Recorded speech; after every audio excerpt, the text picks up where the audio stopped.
Барлықтарыңызға сәлем. Енді қарап көрейік.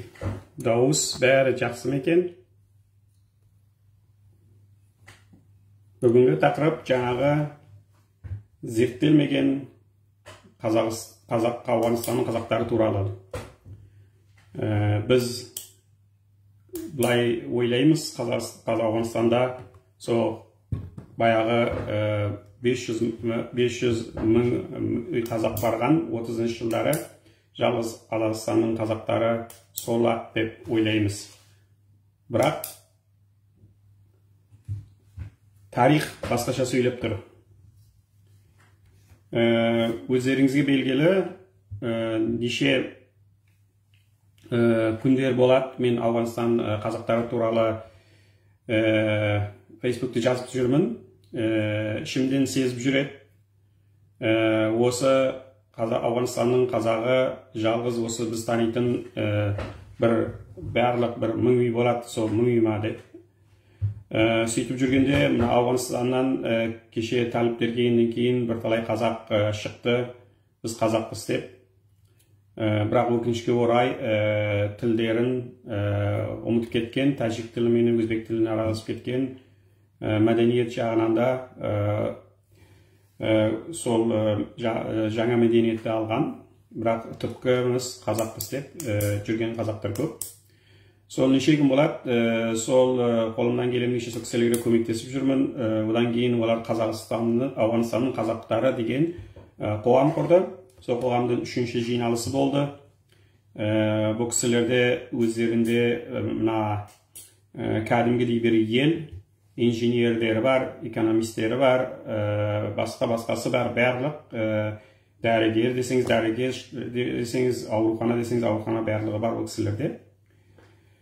Бұл нәрселерді зерттеп бірге сөйлесіп жүрген кезде бұл Афганистаннан бір баяғыда афган тіліне аударылған бір кітап шықты. Бұл кітапты оқып қарасақ, сол жерде бір кімнің кітабы екенін жазылған екен. Одан кейін бұл кісінің мен аты жөнін іздей қарай бастадым. Қарасам біздің көршіміз Швециядағы қазақтар екен.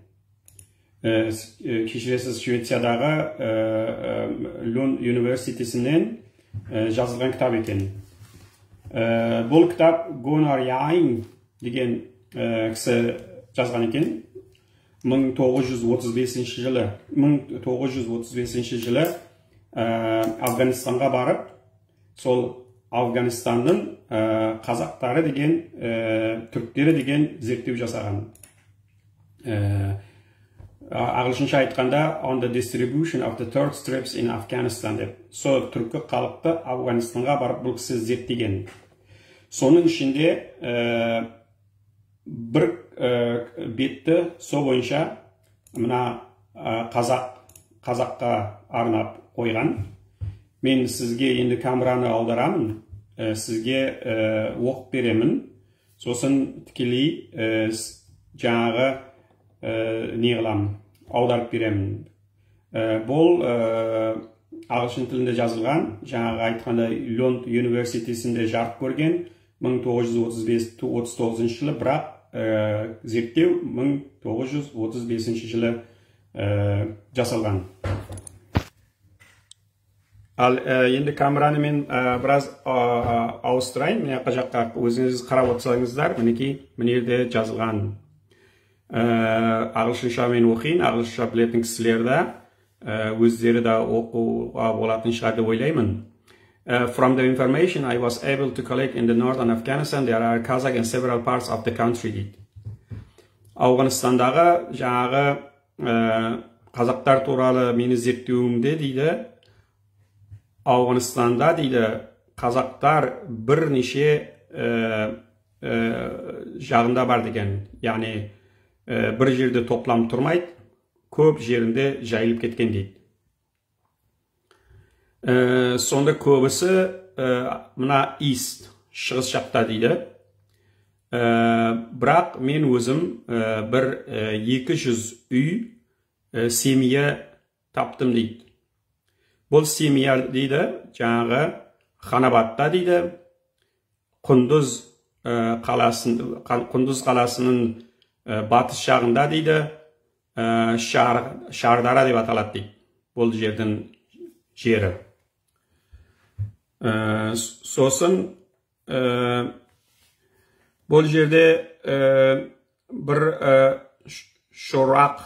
Шорақ деген тайпа бар ма? Мына неде қазақ арасында жоқ па? Шорақ деген де бір тайпа табылды дейді. Бұл да сол қазақ, түбі қазақ деп ойлаймын дейді. Сосын не дейді бұл? As they are known as the tribe belonging to the Kazakh Little Orda дейді. Бұлар дейді жаңағы қазақтың кіші жүзіне жатады дейді жаңағы Шорақ деген. Сосын Қырық деген бір ру бар дейді. Қырық. Бұл да сол қазаққа жатуы әбден мүмкін дейді. Бұл жерде кітаптардың атын берген. Міне жерде бұл кітаптардан да жаңағы мына кітап информация алған. Бірінші кітабы міне жерде көрсеңіздер, мына Морозов деген кісі жазған қазақтың аты. Мына мысалға мына кітап 1819-1825 арасында жазылған, Лондонда басып шығарылған 1838-де. Бұл жерде де бұл кісі саяхат жасайды. Бұл кітаптың аты жаңағы Travel in the Himalayan province of the Hindustan and the Punjab and Kashmir, Peshawar, Kabul, Kunduz және Бұхара дейді. Бұл сапарында жолда бір қазақ ауылды Ауғанстанда кездеседі. Соны айтып кетеді. Бұның кітабы іздеп тауып алдым, бір копиясын мына интернетте. Мінекей, кітаптың мына түпкі нұсқасы интернеттен тауып алған. Мінекей, өзіңіз көріп отырсыздар. Жазылған кісілердің аты, тарихы және Лондонда шығарылғаны. Сосын жаңағы көріп отырсыздар, мінекей, қазақ деген ат мына жерде және шығады. Жаңа қазақтың ауылын кездестірдім деген ат осы жерден шығады. Және мына енді кітап жаңағы бұл бірінші жаңағы кітаптың қазақ атынан табылды деген, мысалға 1800. Ал мына жерде Туманович деген да бір жазушы 1926-да орыстың жазушысы жазып кеткен қазақтың несін, Ауғанстанда қазақ бар екенін жазып кеткен дәлелдеп. Ал Вуд деген мына жерде 1872 жылы бұны зерттеуінде де жаңағы қазақтың несі жазылып кеткен. Ауғанстандағы қазақ аталып жазылып кеткен. Ал енді былайынша қарасақ, біздің аталарымыз, мысалға менің өзім атам Афганистанға 1930 жылдары барған. Сонда мені әкем 4 жаста болған Қазақстаннан шыққан кезде. Ал анам, әкем 1928 жылы, анам 1938 жылы. Менің анамның аты Амангүл. Аман есен Афганистанға келдік деп, атын Амангүл деп қояды. Сонда 1938 жарайды 6 ай 1 жыл бұрын келген болса, яғни мына кітаптың жазылуы, мына кісі 1935 жылы Афганистанға келіп зерттеу жасап кеткен. Сонда бұл жерде біздің аталарымыз бармай тұрған кезде әбден бұл зерттеу жасалғаны мүмкін. Яғни біздің аталарымыз соңғы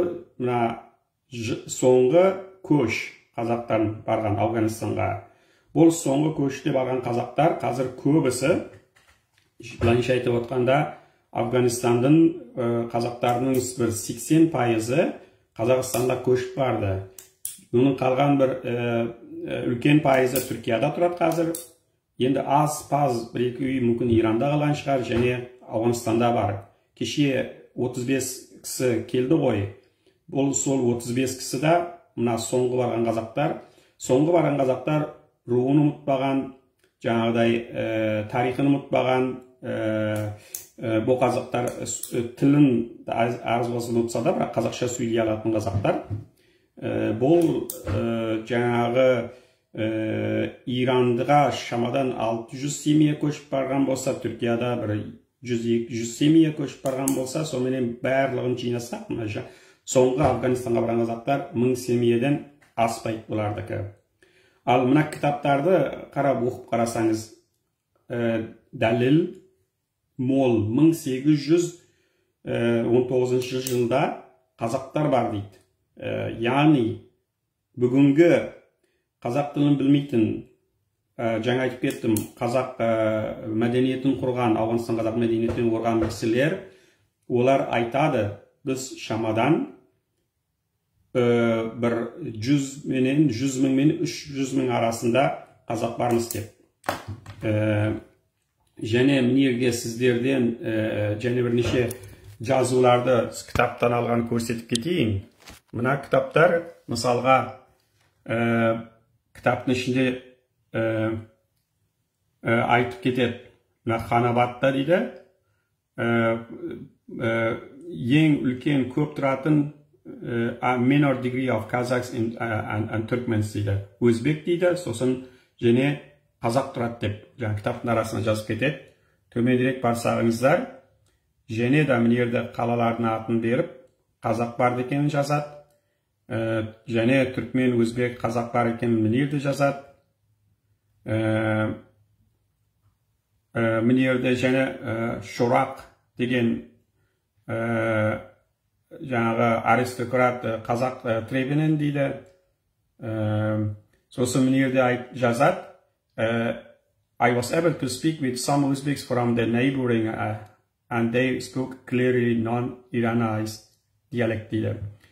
Мен жаңағы сөйлескенде дейді, Iranized dialect деген жаңағы бұл нені екі бөледі.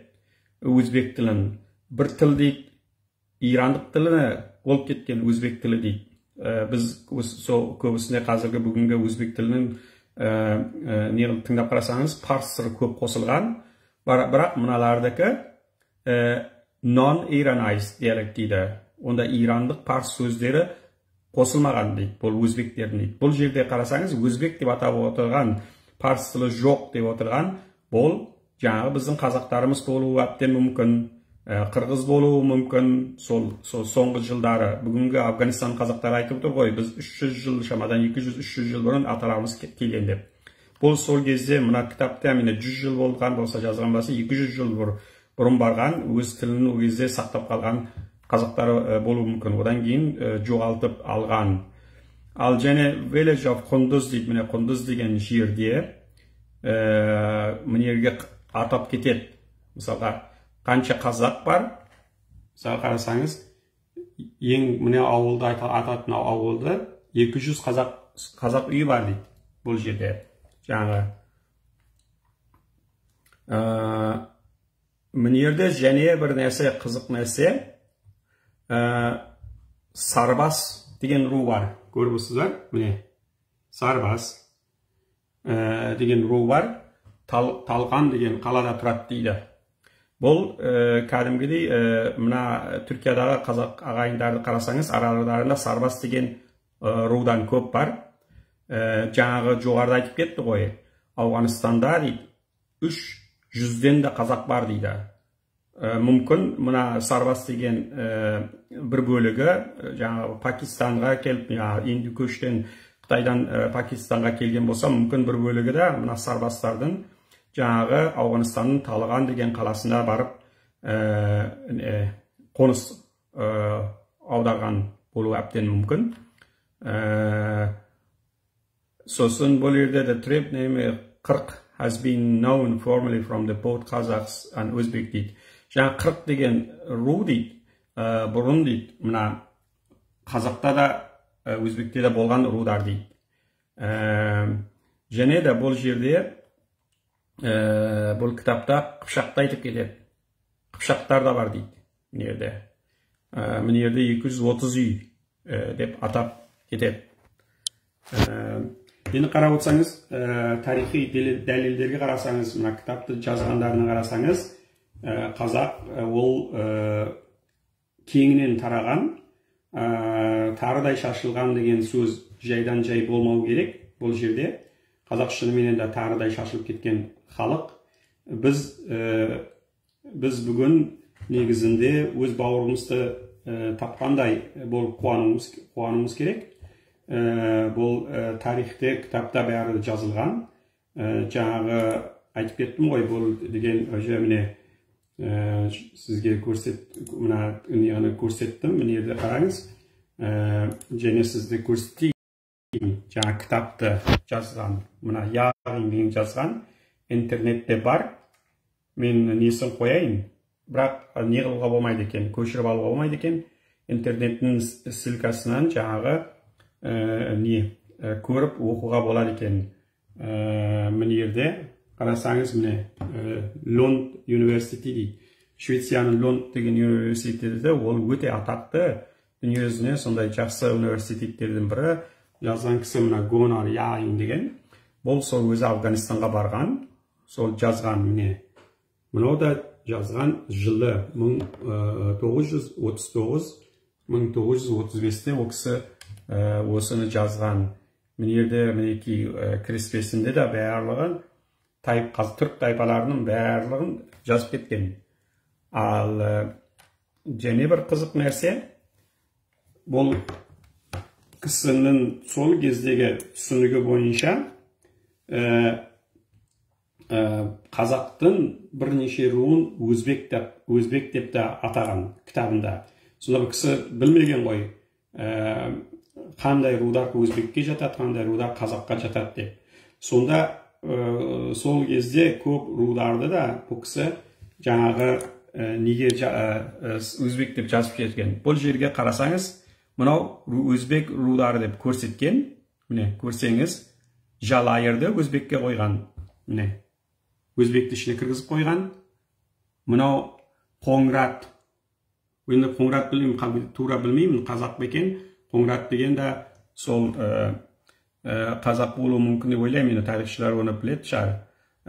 Ялшын деп жазған, Ялышын. Бірақ Ялышын дегені мына былайынша қарасаң, қазақта Алшын деген бар ғой. Кіші жүздің ішінде ау деймін. Міне жерде қарасаңыз, Арғын деген бар.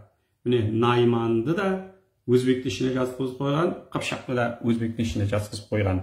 Яғни мынау Ұзай деген де бір ру бар ау деймін қазақтың ішінде. Міне Қаңлы да міне өзбекті ішіне жазғызып қойған. Міне Керейтті да өзбекті ішіне жазып қойған. Табын, Тама, оларды да өзбек деп жазып қойған. Міне Таз. Көрдіңіз бе, мына Хамид деген бауырымыз Тазбыз дейді. Бірақ мына кітапта оны өзбек деп жазып қойған. Бірақ бұлар қазақ. Жаңағыдай өзбектің ішінде, міне жаңағы айтып өткенім, Сарбас. Мына Түркияда қазақтарда Сарбас деген кісілер көп. Міне жерде және айтады, the Uzbeks here belongs to the rest of the great constellation of the tribe called Ortajuz дейді. Қараңыз, міне жерден болар сөзінің шаласын, мына жазған кісінің шаласын міне жерде бұл жерден білінеді. Бұл өзбектер дейді, айтады дейді, біз орта жүзге, бұл өзбектердің бір бөлігі айтады дейді. Мысалға, қараңыз, мінекей. The Uzbek here belong to the rest of the great constellation of tribes called Ortajuz. Ortajuz қазақтың кәдімгі Ortajuz ғой. Олар өзбек деп аталып кетсе де, бірақ олар айтқан біз Ortajuzге жатамыз деп. Мына бұл жерде, мына айтып кеткен мен жерде айттым ғой, Найман халқы көп, мысалға. Мына Найман, Керейт, бұлар Ortajuz ғой. Бірақ кітапта өзбек деп жазған, бірақ бұлар айтқан біз Ortajuzге жатамыз деген. Мына жерде Қоңырат, мінекей 100 үй бар екенін жазып кетеді. Мына жерде Жалайырды жазады, міне. Және Қыпшақты жазады, мына жерде не бар екенін. 5000 өзбек табылды дейді, Қыпшаққа жататын екен дейді. Ал енді біз бірінші жаңағы қазақтарды былайша қарасақ, ол бір сәті өзі қазақ деп жазылған мына кітаптарда, бірақ өзбектің ішінде мысалға басқа қазақтың көп руын кіргізіп қойған мына кітапқа. Егер ана қазақ деп жазғанды біз алсақ, мына қазақтарды өзбектің ішінде тарихта кіргізіп қойған қазақтарды алсақ, бізге қазір бүгінгі шамадан менің білуімше, ойлаймын 8 миллион өзбек бар Қазақстанда, 8 миллион. Бұның ішінде ең азы 1 миллион қазақ. Яғни біз біліп жүрген 1000 үй емес, Ауғанстандағы қазақ, бұл жерде ең азында 1 миллион қазақ бар Ауғанстанда жүрген. Бірақ өкінішке орай жаңағыдай тілін несін ұмытып кеткен. Мен Фейсбукке жаздым ғой, бұны ойлайтын едім, бір қазақтың тарихшы азаматы қолға алып, ары қарай бұны өсіріп, зерттеп, қарап, неғылады шығар деп, осы сөзде шындық бар ма, әлде жоқ ба деген сияқты қосапта. Бірақ қарап отырсаңыз, мен бір кезде арманым тарих оқу еді. Мен өзім тарихшы болып кеткен сияқтымын. Бұл енді мені ісім емес қой. Ол Қазақстандағы білімді, тарихты білетін, жақсы зерттеген кісілердің жұмысы ғой. Бұл осы іске кірісіп, мына қазақ бауырларымызды біліп, танып, оларды қазақ екенін деп есепке алып, оларды өзімізге, бауырымызға тартуымыз керек. Бұл экономика жағынан да пайдалы, бүгін Қазақстанда бір саяси жағынан да пайдалы, үлкен бір күш. Мысалға, біз егер осы мен өздері айтып отыр, біз 300 мыңға шейін бармыз деп, бірақ мен мына тарихты кітапты оқып қарасам, 300 мың емес, олар 8 миллион өзбектің ең азында 1 миллион қазақ оның. Біздер мысалға Данияны қарасаңыз, біз көп ақша құртамыз да, басқа елдің несін, менталитетін ауыстырып, Данияның да шығатын тауарларды жақсы көретіндей қылып, мысалға біздің түрлі рекламамыз Қытайдарға барып жасаймыз, не жасаймыз, ертең Данияның тауарын көріп, мынау сапалы тауар, жақсы тауар деп алу үшін біз көп реклама жасаймыз Данияда. Ал Данияға айтсаң, мына жерде 1 миллион халқың бар десең, ол Данияға тегін келген реклама. Бүгінде Қазақстан жаңағы қолдану керек, біздің өз қазақтарымызды, оларды зерттеу керек. Әзір көп көзі ашылмай жатқан тарихи нелер бар. Міне осы кітап, мына 1935 жылы зерттелген, 39 жылы жазылған кітап, 3 несін береді, жаңағы ана атын береді, қолдан деп. Сол 3 кітаптың өздері мысалға 1872-де, 1838-де және соңғысы 1926-да. Ол кезде біздің жаңадан 1000 үй қазақ, шамадан қазір қазақ тілін білетін, сөйлейтін, өз атасын, өз тарихын білетіндер бар ғой.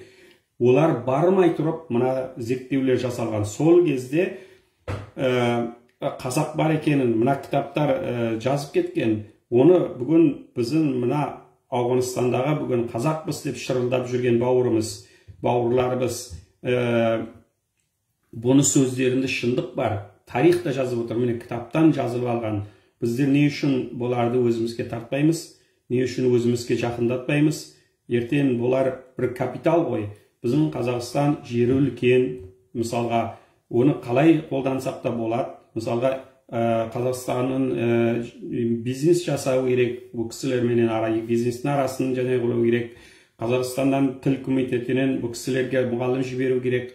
Қазақ тілін қайтадан үйренетін, жаңағыдай тарихты үйрететін мұғалімдер жіберу керек бұл кісілерге. Қазақтың тарихын үйренетін. Бұл жерде біз Бұларға қазақ тарихын үйретеміз деп отырмын ғой мен. Біз өзіміз тарихты білмей жүрген қазақтармыз ғой. Қазір қазақтың тарихы менің ойымша бұл комплект болмаған. Қазір қазақтың тарихының бірақ бөлігі жазылған. Бұл баяғыда Екатерина орыстың патшайымы жайдан жай айтпайды ғой, қазақ кім екенін білсе деп, иә? Бұл қазақтың тарихы өте терең, өте күрделі, өте үлкен. Бірақ оған жаңағыдай тарихшы азаматтар керек. Оны зерттеп, жазып, барлығын. Мысалға, осы жерлерге барса, мына жерлердің аты бар. Мысалға, айтып отқан мына Талдықорған, Талыған дейді. Талығанды негізгі аты, бұл кісілер айтады, оны Толыққан деп айтады дейді. Толыққан, яғни бір кездерде соғыс болған, халық сонша қаны төгілген, қандан толы деген қала. Бұл кезінде қазақтар берген ат деп айтады. Бірақ мына несі, мына әсіресе мысалы Афганистанда қарасаңыз, бірінші мына парс тілінің, дари тілінің, парс, дари, тәжик үші ұқсас қой. Ауғанстанда сөйлесетін дари тілінің экспансиясы өте көп тарап кеткен. Ғылыми тіл, дари тілі, университетте оқимын десеңіз, дари тілі, сондықтан кейін жаңа өзбек тілі, артта қалған қазақ тілі жоғалып кеткен, өкінішке орай. Паштун мысалға сонша көп болса да, паштундердің көбісі егер білім аламын оқимын десе, жаңа дари тілінде оқиды, біледі, не қылады. Сол сияқты мына жерлердің аты да жай-жайдан жаңа даринің қалай айтылады, дари тілінде не болып кеткен, ауысып кеткен, жаңағыдай басқа таулардың аты, сулардың аты. Оларды менің ойымша Қазақстан мемлекет болып қолға алу керек. Бір жаңағы топ құрып, тарихшыдан жаңағыдай түрлі тарихтың әрбір бөлігінен геологы болады ма, басқасы бола ма құрып, Ауғанстанға жіберіп, біздің қазақтың саны нақты қанша екенін біліп, бұл кісілерге жаңағыдай қазақ екесің деп, одан кейін білгеннен кейін барып куәлігін беріп, одан кейін біздер экономикалық байланыс жасауымыз керек, бұл кісілермен мәдени байланыс жасауымыз керек, жаңағыдай мұғалім жіберіп тілін үйретуіміз керек. Бұл кісілерге мысалға айтып отырмын, қазір менің өзімнің мына тарихты қарап отырған болсам, бұл кісілер 1 миллиондай қазақ бар жаңа Афганистанда. Неге десеңіз, Афганистан жолдың бойы болды ғой. Әртүрлі мысалға кеткен кезде жолдың бойы болды Афганистан. Көп бұл жерде қазақтар бар, тұрақтанған мемлекет, және не үшін бұл жерде қазақ көп? Себебі ар жақтан тарихқа қарасаңыз, ар жақтан мына батыс келді ғой, Индия жақтан батыс келді, жоғары жақтан орыс келді, екі жақтан қысқан кезде қазақтың тығылатын жері жалғыз Афганистан еді. Сол Афганистанның халқы бүгін шатақ дейміз, төбелескіш дейміз, ұрысқақ дейміз қой. Солар кезінде осы қазақтарға орын берді, жер берді. Біздің өзімізді мысалға аталарымыз барған кезде сол жерден біз орын таптық. Егер олар жасай алатын еді былайынша, орысқа айта алатын еді, мінекей, мына сенің байдарың, мынау сенің жаударың, біздердің аталарымыз, мысалға осы басқа мына қазақ біліп жүрген мына кісілердің аталары бірнеше рет Россияға барып, орыстармен соғысып қайтқан. Бұлардың бәрін ұстап алып, сол кезде Афганистан орыстарға сатып жіберу мүмкіншілігі бар еді. Мыналарды бер, сен бізге тыныштық бер, болмаса ақша бер деп. Мысалға кезінде түркмендер Иранды үстінен келген кезде, Иранды Россия қысқан кезде түркмендерді бермекші болып, олар да Афганистанға қашып келіп, Афганистаннан пана тауып орын тапты. Сол үшін қазақтың жалғыз сол кездегі шығыс жаққа барам десе, Қытай мына жақтан қырып жатыр, жоғары жақтан орыс қысып жатыр, ал төмен жақтан мына жақтан Ангелия келіп елдерді неғылып жатыр еді. Ортада жаңыз бос Афганистан еді. Сол үшін біздің қазақтарымыз барып Афганистандан сөйден пана тапты. Бірақ енді ойласаңыз 200-300 жыл болады бұл кісілердің кеткендеріне. 200-300 жыл ішінде мына ол түге мына 100 жыл ішінде қазақтың өзі тұрған Қазақстанда жоғалып кете жаздады ғой. Бүгінгі өкінішке орай қазақтың ішінде қазақтарымыз бар ғой, қазақ тілін білмейді, түсінбейді, не қылмайды. Ал біз бұл кісілерге 200-300 жыл болады, сонша барып ана халықтар арасына жоғалып кеткен дейінді, бірақ түбі қазақпыз дейді. Оларға біз кінә арта алмаймыз. Не үшін тіліңді білмейсің, не үшін анау, не үшін мынау деп, біз өзіміз мына Герат деген қалада тұрдық. Герат қалада тұрдық. Біздің аталарымыз 1930 жылдарда барған болса, сонда біздер мына 79-ға шейін 80-ге шейін болдық. 40 мен 80 жыл ішінде біз жоғалып кете жаздадық. Біздің Гераттың қаласының қазақтары, жаңа мына соңғы біздермен барған қазақтардың, мысалға біздер сол бір 2-3 көшеде және Ирактың қайбір қаланың әр жерінде тұратын едік. Соның өзінде ең азында 60% қазақтар үйінде бала шағасына парсы тілімен сөйлесетін еді. Яғни 40 жыл ішінде біз жоғала жаздадық. 40 жыл ішінде жоғала жаздадық. Ал мына кісілер 200-300 жыл болады олардың Афганистанға барғаны. Яғни жоғалмауы мүмкін емес, ассимиляция болмауы мүмкін емес. Неге десеңіз, сіз қашып пісіп барасыз бір мемлекетте, ол жерден сіз ол мемлекет пана береді. Одан кейін сіз мәжбүр қаласыз ол мемлекеттің тілін үйренуге, ол мемлекеттің мәдениетін үйренуге мәжбүр қаласыз.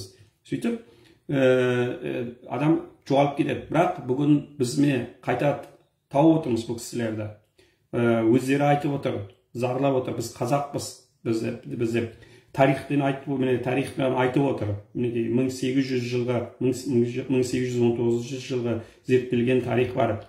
Ауғанстан қазағын айтып отыр бұл жерде. Бар, пәлен ауылда, пәлен жерде мынандай қазақ бар деп таптым деп айтып отқан кітаптар бар. Сапар жасаған кісілер бар, мені қазақ деп. Көріп отырсыздар, талай қазақтың Найманның өзін барып өзбектің ішіне салып жіберген. Сіз ойлаңыз, біз қазақтар көппіз. Біз сол үшін біздің жеріміз әзірге шейін жан жақтан алса да дүниедегі 9-шы мемлекет болып тұрмыз.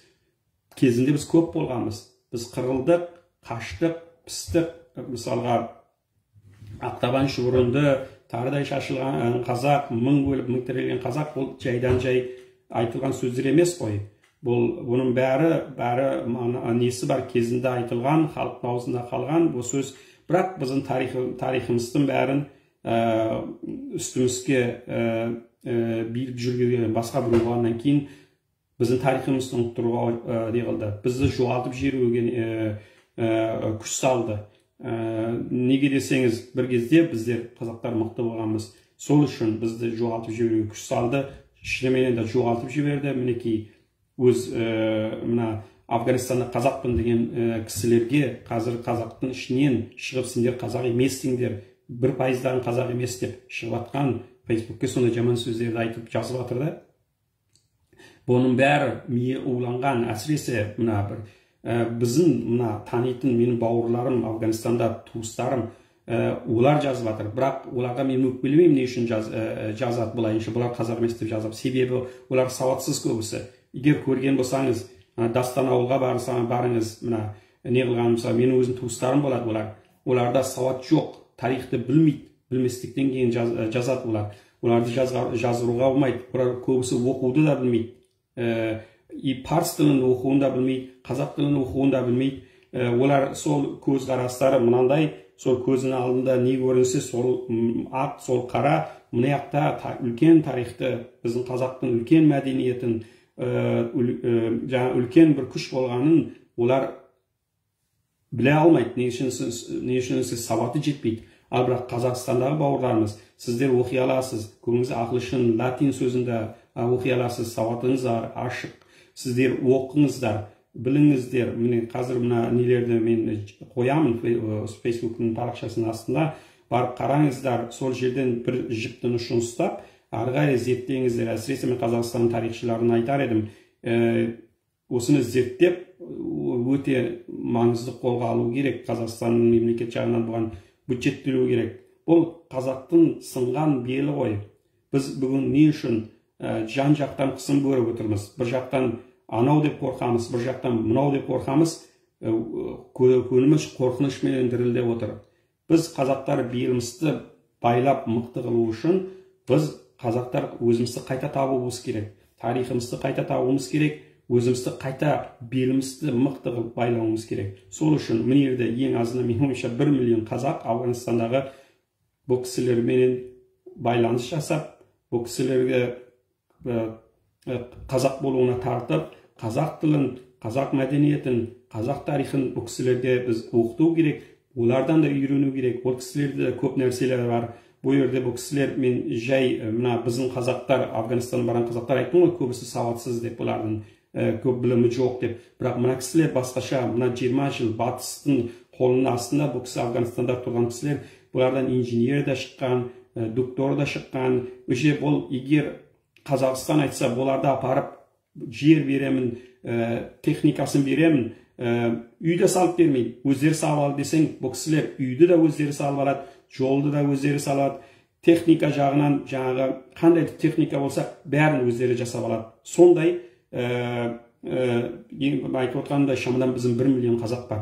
Қолдан бәрі келеді. Барлық салада бұлардың несі бар. Олар өздері көтеріп кетеді. Ол Қазақстанда үлкен бір күш қуат болады. Енді бұндай нәрселер қазір жақын арада жасау мүмкін емес, білем. Бірақ біздер тарихи байланысымызды бұл кісілерменен үзбей ары қарай дамыта беруіміз керек деп ойлаймын.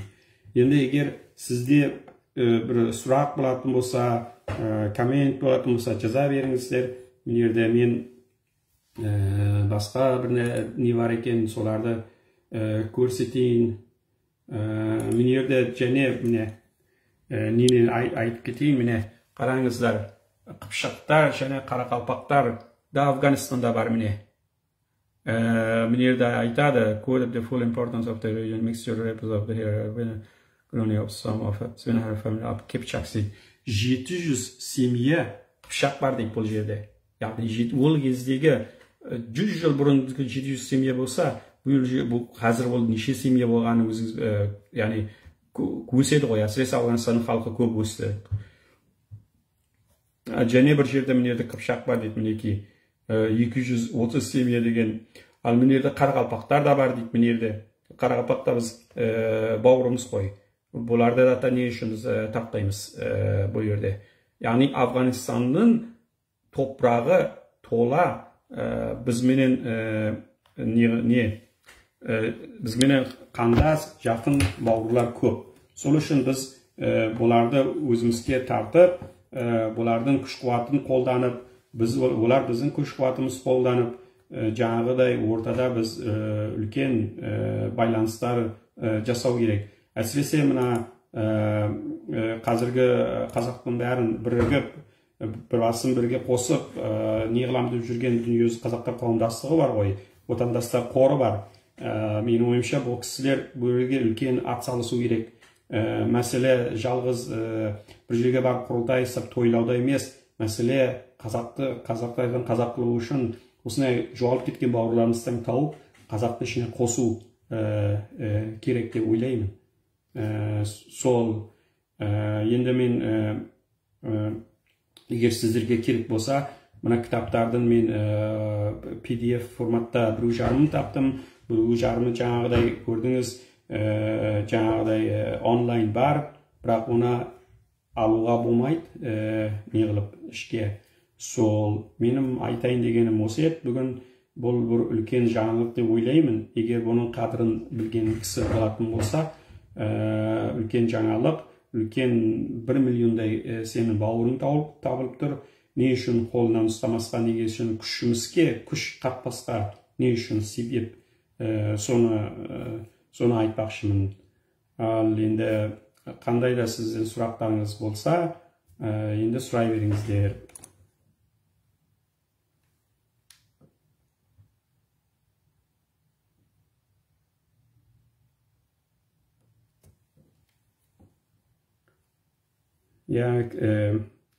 Өте құнды еңбек. Енді бұл мен не қылып